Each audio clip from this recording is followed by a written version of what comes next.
सुप्रिया जी, राधे राधे महाराज जी। गुरुदेव आपके चरणों में कोटि कोटि प्रणाम। महाराज जी, प्रेम लक्षणा भक्ति क्या है और ये कब जागृत होती है और इसका अनुभव कैसे होता है? प्रेम लक्षणा भक्ति का जो स्वरूप है, पहली बात तो है अनिर्वचनीयम।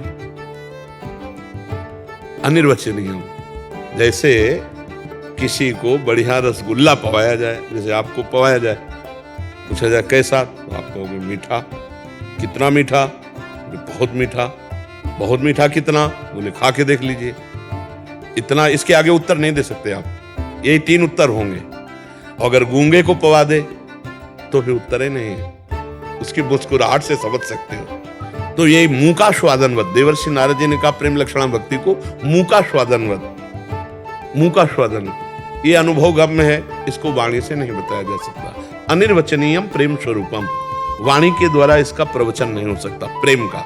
अब उसके जो भाव के लिए कहा, उसका इतना सूक्ष्म तरम अनुभव स्वरूपम प्रतिक्षण वर्धमानम, पर सूत्र का जो सार है वह कामना रहित। यदि कामना रहित हो जाए तो वो प्रेम लक्षणा भक्ति को प्राप्त हो जाए। इसी को गोस्वामी तुलसीदास जी ले, सकल कामनाहीन जे राम भगति रसलीन। जो कामनाएं हैं ये जब तक बनी रहती है तब तक प्रेम की बात नहीं है। कामना और प्रेम में बड़ा अंतर है। कामना अंधकार है और प्रेम निर्मल भास्कर है, और कामना से ही सब कोई चल रहा है। तो प्रेम निष्कामता में जागृत होता है, और हम सकामी हैं। एक एक मिनट में कामनाएं जागृत हो रही हैं, आप विचार करके देखिए।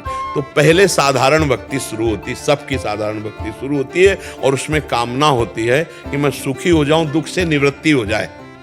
फिर जब हम नाम जप करते हैं, सत्संग सुनते हैं, शास्त्र स्वाध्याय, तो हमारे अंदर विवेक जागृत होता है। सत्संग से विवेक जागृत होता है। बिनु सत्संग विवेक ना होई, और राम कृपा बिनु सुलभ न सोई। भगवान की कृपा से जब सत्संग मिलता है तो ये विवेक जागृत होता है। विवेक का मतलब क्या होता है? जो सत असत का निर्णय कर सके। तो हमारे निर्णय में आया कि जितना भी हम देख रहे हैं, जितना भी भोग रहे हैं, जितना भी सुन रहे हैं, ये सब भगवान की माया का स्वरूप है। गो गोचर जहां लग मन जाई, सो सब माया जानो। और इसकी सत्ता नहीं, ना सतो विद्यते भाव, ना भाव विद्यते सत्ता। अब हम शरीर से, शरीर संबंधी भोगों से और शरीर संबंधी रिश्ते नातों से अपने मन को हटा के प्रभु में लगाएं। प्रेम लक्षणा भक्ति के लिए कह रहे, जननी जनक बंधु सुत दारा, तनु धन धाम सुहृद परिवारा, सबकी ममता ताग बटोरी, मम पद मने बांध बर डोरी।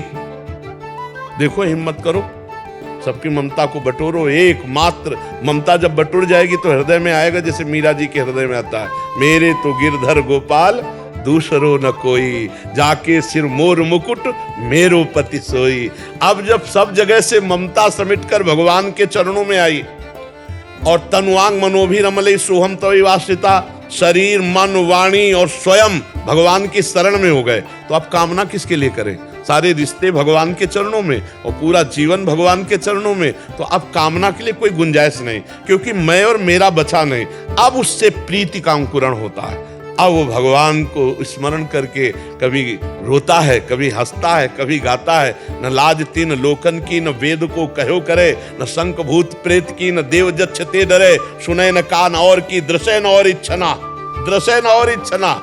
यही प्रेम लक्षणा भक्ति उसके हृदय में जागृत होती है कि गदगद सुर नैना सजल, दंपति रस रह भीन, ई गति वृंदा विपिन में फिरे प्रेम तनलीन। पर वहां तक पहुंचने के लिए पहले कामनाओं का और ममता आसक्ति का त्याग अनिवार्य है। इसलिए श्रीमद् भागवत का खूब स्वाध्याय करें, गीता जी को खूब पढ़े, पहले समझे भगवान की महिमा और माया की महिमा, और असत माया का त्याग और भगवान के प्रति अपनापन। फिर धीरे धीरे हमारी प्रीति का अंकुरण।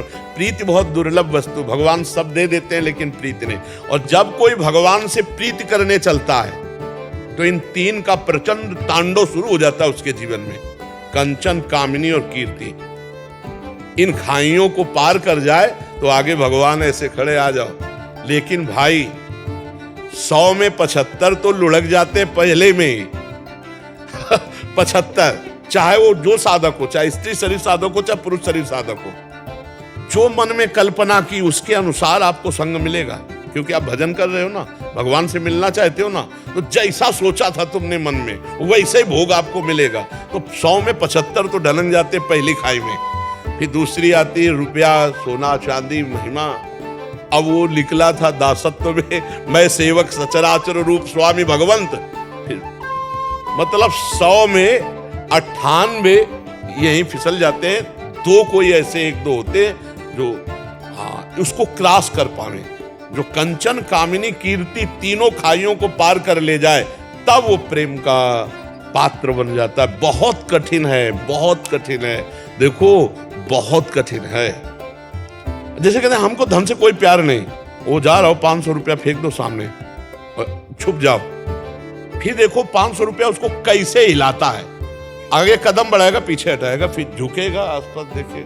यद्यपि कोई बात नहीं पार, लेकिन वो 500 रुपया उसको कैसे जगड़ता है आदमी को। इन तीनों को जो पार कर जाए वो प्रेम को प्राप्त होता है। इसलिए नाम जप करे, सबसे पहली बात नाम का नियम ले ले, भगवान के आश्रित हो जाए और भगवान से प्रार्थना करता रहे कि हमारी ममता आपके चरणों में हो जाए, हमारी अहमता आपके चरणों में समर्पित हो जाए। तो अहमता ममता भगवान के चरणों में जब समर्पित हो जाएगी तभी प्रीति का अंकुरण होता है। इसलिए पहले साधारण भक्ति में लगे, घर में ठाकुर जी विराजमान करे, बिना भोग लगाए पानी भी ना पिए, पहले ठाकुर जी को भोग लगाए, घर के सदस्यों की भगवत भाव से सेवा करे, कभी गुस्सा न करे, कभी कोई गलत आचरण न करे, तो धीरे धीरे हमारी आध्यात्मिक उन्नति होती जाएगी। तो हमारे अंदर भागवतिक दैवी संपदा आने लगेगी, तब प्रेम का प्रकाश होगा। और प्रेम के बाद जो होता है वो तो लिखा पढ़ी की बातें नहीं, वो तो जाने मोरी छाती, हाँ वो तो हृदय का विषय, वो कहले का विषय नहीं। अनिर्वचनीयम प्रेम स्वरूप।